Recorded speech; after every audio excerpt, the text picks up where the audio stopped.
peces que han de servir de alimento a los trabajadores. Como en la isla no hay refrigeradoras, los administradores de la empresa guanera tienen que llevar toros y vacas vivas que luego van sacrificando según pasan las semanas. En los largos años de práctica, han desarrollado un sistema propio que les permite llevar a tierra a estos pesados animales sin hacerse muchas complicaciones.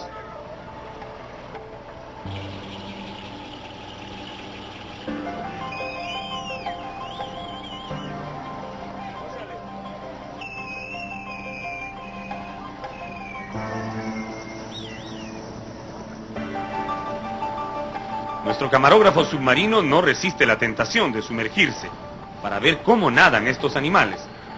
Y aunque el agua está bastante turbia, logra captar unos instantes del rápido y elegante braceo de las reses.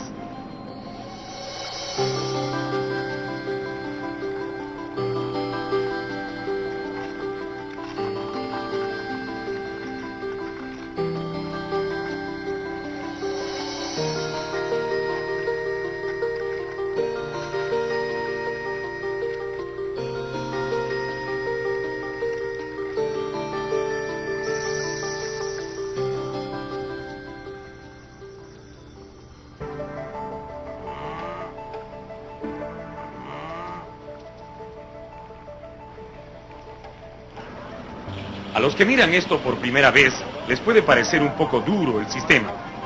Pero esta es la forma como se ha venido haciendo desde el siglo pasado. Y todavía nadie ha propuesto un método alternativo para desembarcar un toro de 400 kilos en una isla que no tiene muelle.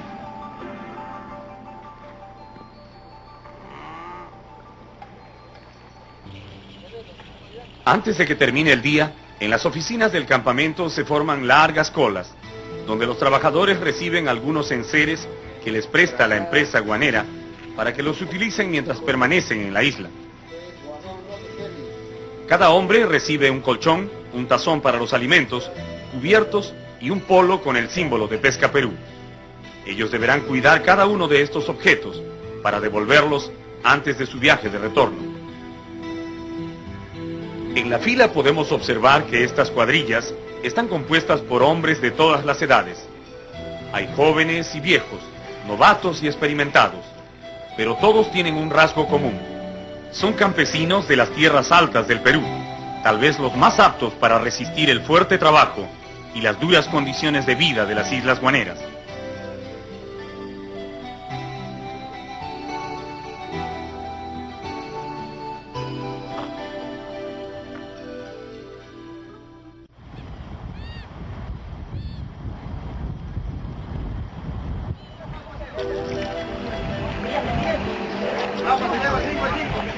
A las 6 de la mañana, los trabajadores ya están listos para comenzar la primera jornada de la campaña guanera.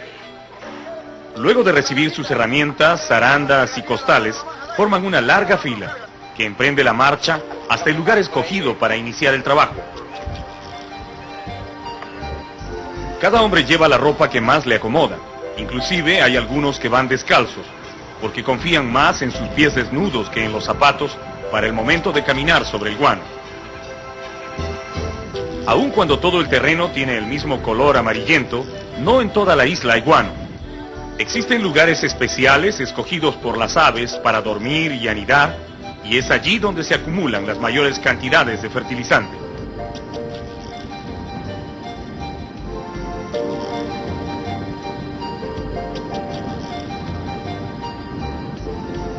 Como todavía es muy temprano, los guanayes no han terminado de despertar y aún se encuentran en tierra esperando que el sol caliente para salir a la pesca.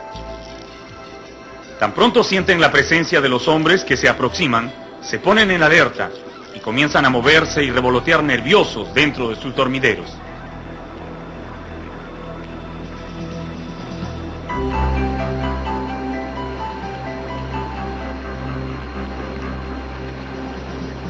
Súbitamente, como tocada por una descarga eléctrica, toda la colonia entra en actividad y se desplaza de un lado hacia el otro, primero lentamente y luego en frenéticas oleadas que semejan el avance y retroceso de un ejército en la batalla. Atrapados dentro del compacto grupo, Ninguno de los pájaros puede abrir las alas para emprender el vuelo. Por eso necesitan estos movimientos para romper la colonia y buscar protección en el aire. Cuando los primeros trabajadores pisan los límites del dormidero, los guanayes ya no esperan más y se lanzan al cielo en rápidas bandadas que en cuestión de segundos cubren todo el espacio de la isla, haciendo resonar el aire con sus alas.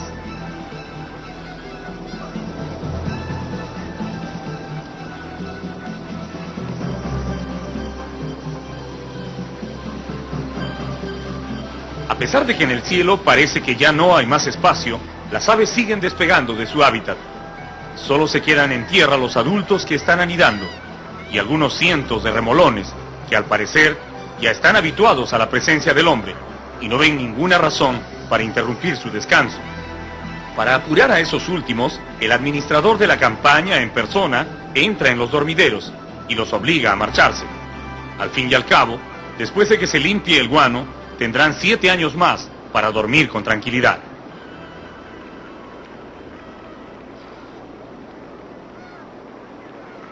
En la zona donde se encuentran los guanayes que tienen huevos y polluelos y a los cuales se trata de no molestar, se produce un incidente entre estos pájaros y las gaviotas, que aprovechan la confusión para acercarse a robar los huevos de los nidos que han quedado al descubierto. Verdaderos escuadrones de gaviotas peruanas y dominicanas sobrevuelan ansiosas los nidos y al menor descuido arrebatan un huevo sin que los guanayes puedan hacer nada por evitarlo.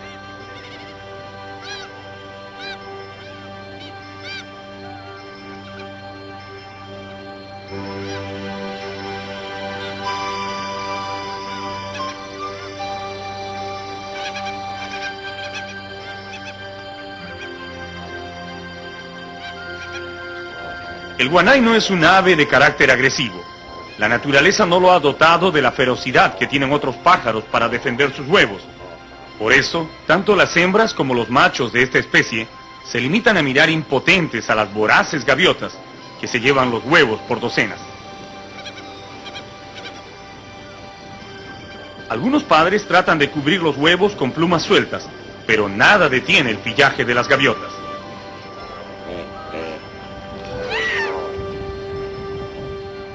Hace cientos de años, en la época colonial, cuando en estas islas vivían 3 o 4 veces más guanayes que ahora, eran los hombres los que venían a llevarse por miles los huevos de estos pájaros, para utilizarlos en las construcciones.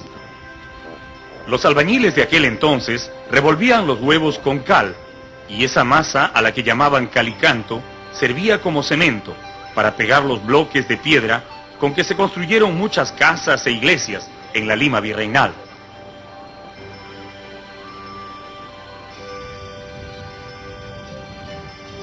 Cuando la pajarada, como dicen los trabajadores, ya ha terminado de marcharse, recién se puede ver, como en un paisaje lunar, los incontables nidos de los guanayes, que cubren toda el área del dormidero. Estos nidos que las aves construyen todos los años, unos sobre otros, están hechos con una mezcla de plumas y excrementos, que constituyen el más efectivo fertilizante que conoce el hombre. Realmente hay muchos sitios en la isla donde se acumulan las deyecciones de las aves, pero en estos dormideros y en los alrededores de ellos está el guano más valioso, porque tiene una mayor concentración de nitrógeno, elemento indispensable para el desarrollo de las plantas. Agustín Revilla, administrador de muchas campañas guaneras, nos explica que a estos nidos y a todo el guano que está en la superficie de la isla se le llama guano flor, y es la primera capa que levantarán los trabajadores. Luego se continuará excavando hasta una profundidad de 60 centímetros para recoger todo el fertilizante que se ha juntado en estos años de reposo. ¿Para cada temporada los guanayes hacen estos nidos? Cada temporada, que digamos que al año hasta 5 veces. ¿5 veces? 3, 4, 5 veces, sí. Y me dice que a veces hay nido sobre nido, ¿no? Nido sobre nido, nido sobre nido. ¿Cómo lo hueles tú esta vez? Muy rico. Muy bueno. Muy bueno, ¿no? Sí, excelente. Dime, Revilla afirma que solo de la isla La Vieja piensan extraer 12.000 toneladas de guano en esta campaña. Ahora los capataces distribuyen a los hombres en líneas de trabajo y comienza la jornada. El primer grupo avanza haciendo una limpieza de plumas, restos de aves muertas y otros desechos que están esparcidos sobre la capa de guano flor. Es muy importante que esta primera capa, que será destinada a la exportación, sea recogida totalmente limpia de desperdicios.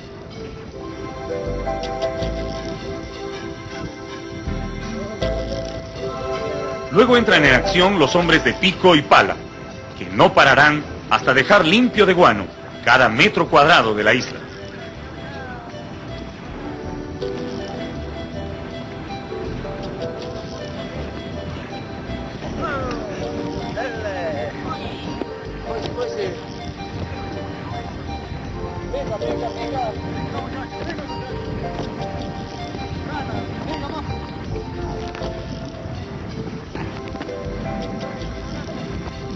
Para los campesinos, acostumbrados a las faenas de la tierra, extraer guano no es nada difícil. La línea avanza con facilidad removiendo el suelo, mientras otros equipos se aplican a la tarea de embolsar el producto.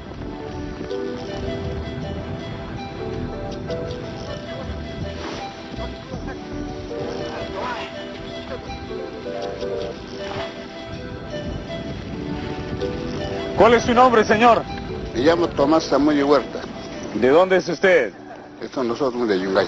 Yungay. Sí. La mayor parte de los trabajadores que vienen aquí son de Yungay, ¿no? De Yungay y de Carazo venimos. ¿Y cómo así? ¿Por qué es esa tradición? No, aquí venimos así gracias acá a este trabajo. Aquí en este trabajo nosotros ahorramos la plata. Y entonces este trabajo nos ayuda para el estudio, para nuestros hijos y tanto para nuestra familia. ¿Cuántos hijos tiene usted? Yo tengo 6 hijos, pero en cambio con mis 2 hijos estoy acá. ¿Le parece muy duro este trabajo? ¿O igual que la chacra nomás? Ah, igualito es. Cualquier una persona cuando se está acostumbrada de trabajo es igual, cualquier trabajo. ¿Cómo se llama usted, señor? Jesús Bautista Cabezas. ¿De dónde es? Yo soy de Ayacucho. Cuando termina la campaña, ¿cuánto dinero más o menos tiene líquido para llevarse a su casa? ¿Con cuánto dinero regresa? Más o menos tenemos 2.500, o sea, hasta final de campaña. ¿Cuántos meses significa eso? O sea que son 12 meses. El guano de las islas es un fertilizante que los hombres peruanos han utilizado desde hace muchísimo tiempo para abonar sus campos. La historia señala que los antiguos mochicas, en la época preincaica, ya explotaban el guano de las islas, empleando prisioneros de guerra, y sabían perfectamente sus propiedades como fertilizante. Los cultivos de toda la costa y los Andes se abonaban con este producto cuando llegaron los conquistadores españoles, y la poca agricultura que ellos hicieron también tuvo al guano como principal nutriente.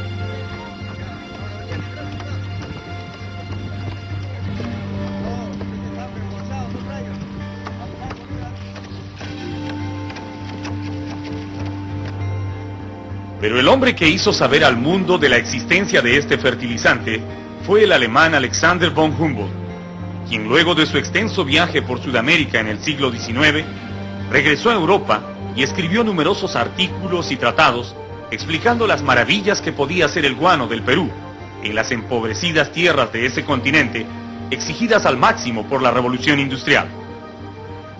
El boom del guano comenzó en el Perú alrededor de 1849, y llegó a su fin en 1879 en el umbral de la guerra con Chile. Según el historiador Heraclio Bonilla, en esos 30 años, el Perú exportó a Europa cerca de 12 millones de toneladas de guano, que generaron para el Estado más de 750 millones de pesos de aquel entonces, una verdadera fortuna que era la envidia del mundo.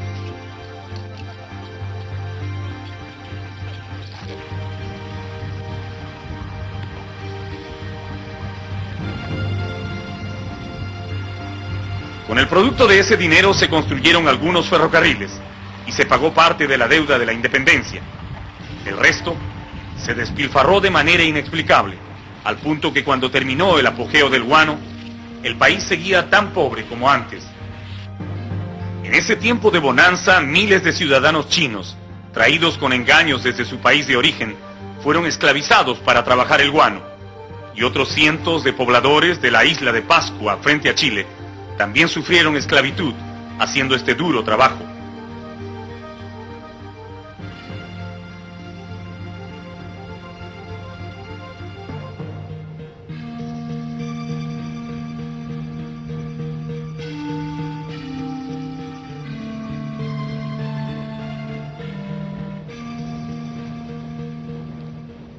Los primeros costales de guano flor que han terminado de cernir los trabajadores se van juntando al pie de la ladera donde comenzó la campaña de extracción.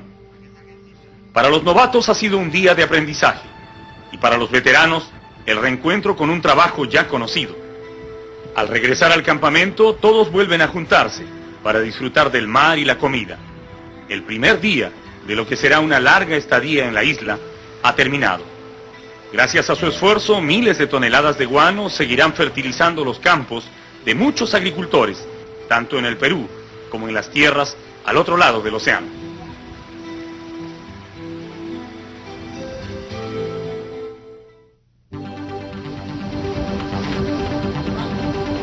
Desde el día en que iniciamos nuestro viaje, nunca habíamos navegado en contra de la corriente de Humboldt. Los hombres de la Marina de Guerra, que siguen pacientemente a nuestro velero en su rápido barco, nos recomendaron hacer la ruta siempre hacia el norte, para evitar el oleaje y los mareos. Pero en este corto trayecto desde las Islas Chinchas hasta la isla Sangayán, no queda otro remedio más que poner rumbo sur y enfrentar a la corriente marina, que sacude el velero como a una cáscara de nuez. Felizmente el viaje no es muy largo y pronto la imponente silueta de la isla aparece a la izquierda del velero, protegiéndolo del viento y la corriente. Hay una sola razón por la que hemos decidido acercarnos a la isla Sangayán.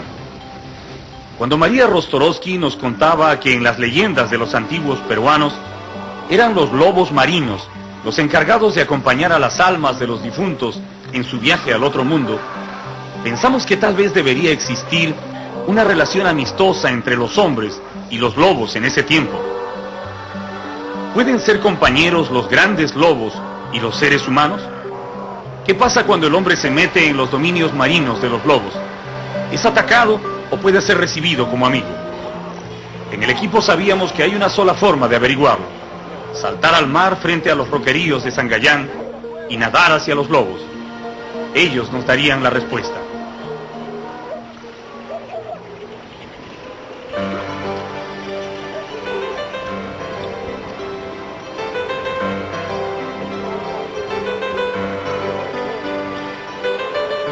El ensayo se convirtió en la mejor aventura de todo nuestro viaje. Los corpulentos lobos nos miraron primero un poco recelosos, pero luego de unos instantes de prueba, comenzaron a jugar a nuestro derredor, saltando y nadando por todos lados, hasta abrumarnos con sus bromas y confianzas.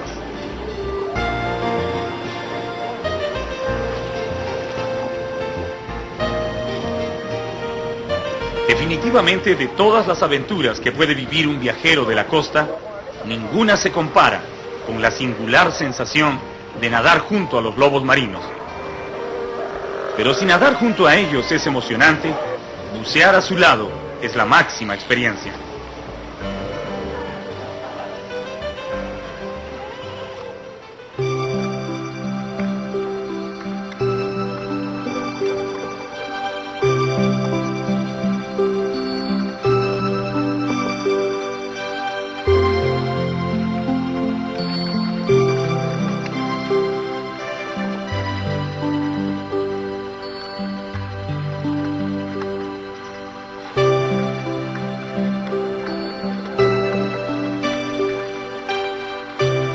En su hábitat acuático, los lobos son totalmente diferentes a como se les ve en tierra.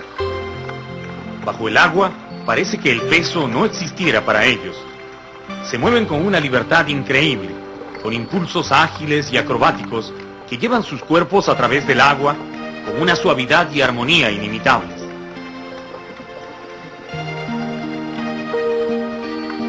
Cuando se bucea con ellos es necesario mantener la calma, porque tan pronto se sienten en confianza, los lobos se acercan mucho a los buzos y son tan curiosos y juguetones que llegan al extremo de acercarse a mordisquear suavemente las aletas, creyendo tal vez que son peces o algo comestible.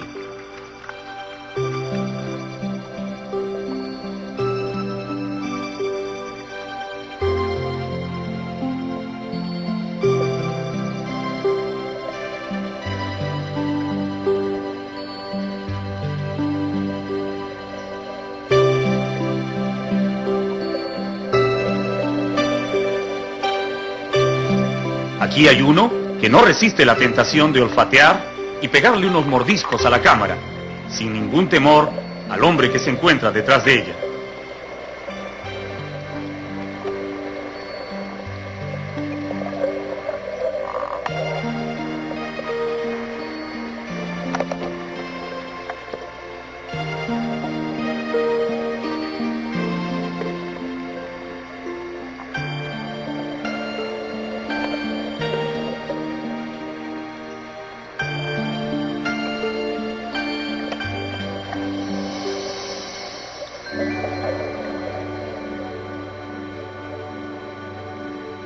Los lobos nunca atacan al hombre.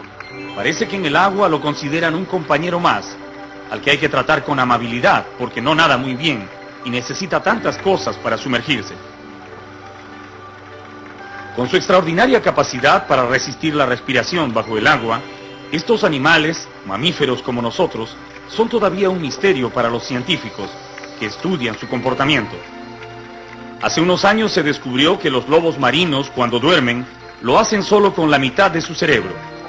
La otra mitad se mantiene alerta en previsión de cualquier emergencia, pero van alternando las zonas de actividad y descanso para que el reposo sea total. Otro misterio aún no resuelto en el comportamiento de los lobos es por qué la mayoría de ellos comen piedras. En sus estómagos, los investigadores han encontrado con frecuencia piedras lisas de regular tamaño que el animal traga a propósito, al parecer con la finalidad de eliminar parásitos internos o facilitar la digestión de los peces que devora.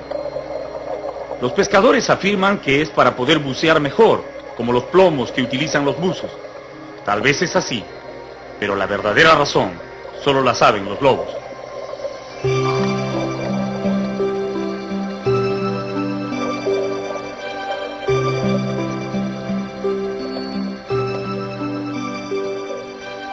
Las muestras de amistad que nos dieron los lobos marinos en la isla Sangayán fue el más hermoso recuerdo que nos llevamos en toda la travesía. Ahora podemos decir que las leyendas sobre ellos tienen un fondo de verdad. Quizás no acompañan a los muertos en su viaje al más allá, pero son magníficos amigos en la vida.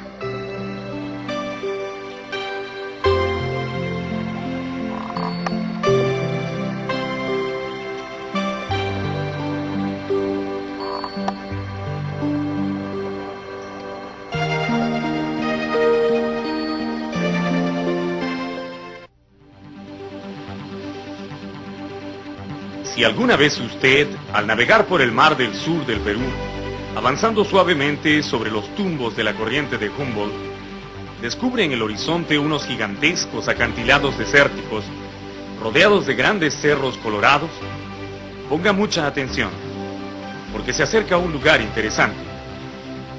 Y si en uno de esos acantilados observa una extraña figura que parece un cactus gigantesco o tal vez un antiguo candelabro, prepárese de inmediato a desembarcar, porque sin lugar a dudas, está llegando al lugar más cautivante de la costa del Perú, la Reserva Nacional de Paracas.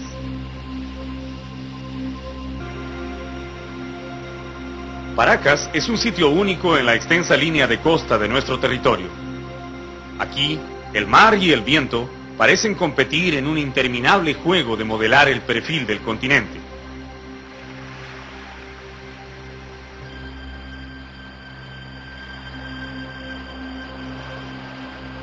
El mar lo corta en acantilados, barrancos y bahías, islotes y cavernas caprichosas, mientras que el viento, que parece un artista más paciente y delicado, se acerca a los barrancos labrados por el mar y los convierte en imponentes y curiosos monumentos, que unas veces semejan animales gigantescos, torres solitarias que vigilan el mar, o templos descomunales donde solo asisten los dos eternos arquitectos, el viento y el mar. Los científicos que han estudiado la formación del suelo peruano no tienen ninguna duda en asegurar que hasta hace 2 millones de años atrás, todo el territorio de Paracas estuvo cubierto por el agua del mar. La reserva forma parte de un área que los geólogos llaman la Cuenca de Pisco, una región costera comprendida entre Pisco y Yauca, que en el periodo terciario era un ambiente marino donde vivían ballenas, delfines, focas y tiburones.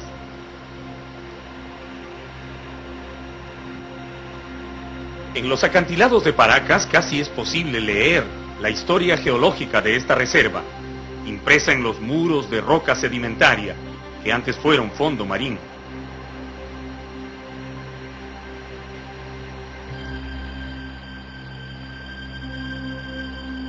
Desde esas épocas remotas hasta nuestros días, la erosión ha continuado transformando el paisaje, al punto que todo lo que se ve ahora no será igual dentro de unos cientos de años, y habrá vuelto a cambiar antes de un milenio.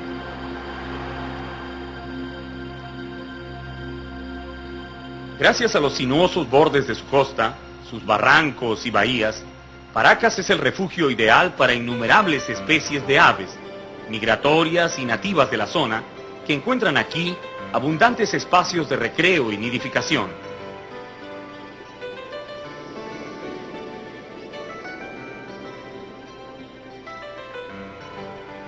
Muchos de estos pájaros llegan a nuestro país desde lugares tan alejados como el Círculo Ártico, la Tierra del Fuego o las Islas Galápagos.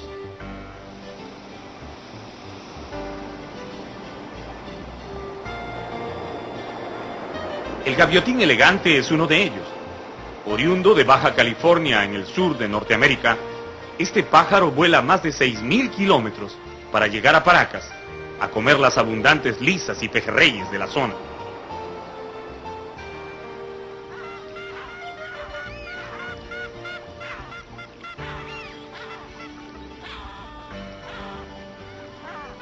Aquí también se encuentran los ostreros blancos y sus primos de oscuro plumaje, a los que los pescadores llaman brujillos, siempre buscando moluscos y cangrejos entre las rocas.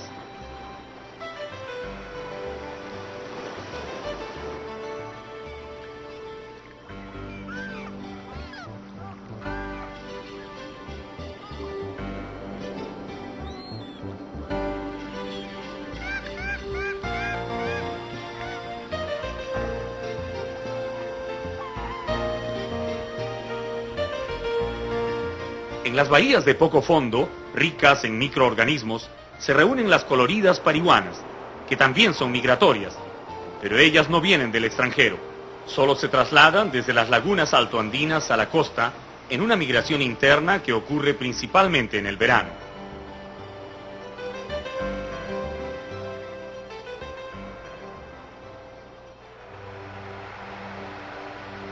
Solamente en Paracas es posible encontrar, en un solo kilómetro de costa, 3 o 4 tipos diferentes de playas. Las hay de roca, de arena, de gravilla, de conchuelas, de fango y de canto rodado. Cada una de ellas alberga una particular comunidad biológica perfectamente adaptada a los recursos que les ofrece su medio.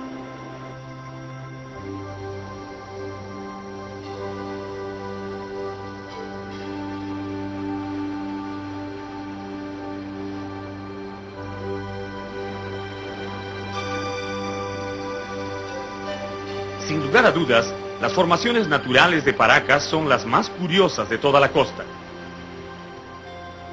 Y entre ellas, esta que llaman la Catedral es particularmente atractiva. Solo el viento, con su infinita paciencia, pudo labrar los arcos y columnas de este monumento, en el que la naturaleza quiso imitar la obra del hombre, o tal vez hacer su propia versión de ella.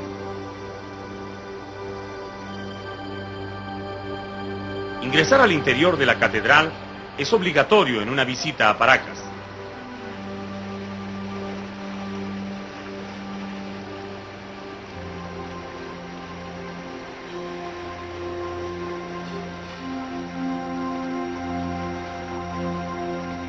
Y es difícil